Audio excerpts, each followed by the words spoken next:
এই দণ্ড প্রদানের মাধ্যমে ইতিহাসের একটি অধ্যায়ের মীমাংসা হয়েছে। বিবাহ বার্ষিকীর দিনেই মৃত্যুদণ্ডের সাজা পেলেন সাবেক প্রধানমন্ত্রী শেখ হাসিনা। হ্যাঁ, আপনি ঠিকই শুনছেন। 17 নভেম্বর বাংলাদেশের রাজনৈতিক ইতিহাসে যুক্ত হলো এক বিস্ময়কর অধ্যায়।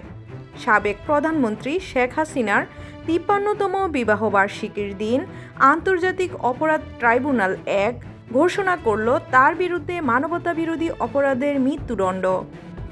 রায়ে উল্লেখ করা হয়েছে, 26 জুলাই গণ অভ্যুত্থানের সময় সংগঠিত অপরাধে শেখ হাসিনা ও সাবেক স্বরাষ্ট্রমন্ত্রী আসাদুজ্জামান খান কামাল মৃত্যুদণ্ড পেয়েছেন।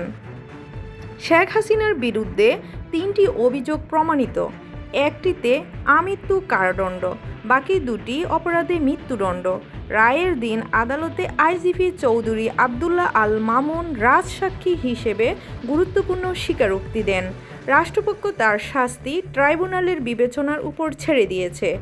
এই রায় একদিকে দাম্পত্য ও স্মৃতির দিনকে ছাপিয়ে দিয়েছে রাজনৈতিক ইতিহাসের ভয়াবহ মোড়, অন্যদিকে দেশের রাজনৈতিক অঙ্গনে নতুন উত্তেজনার সুর সৃষ্টি করেছে।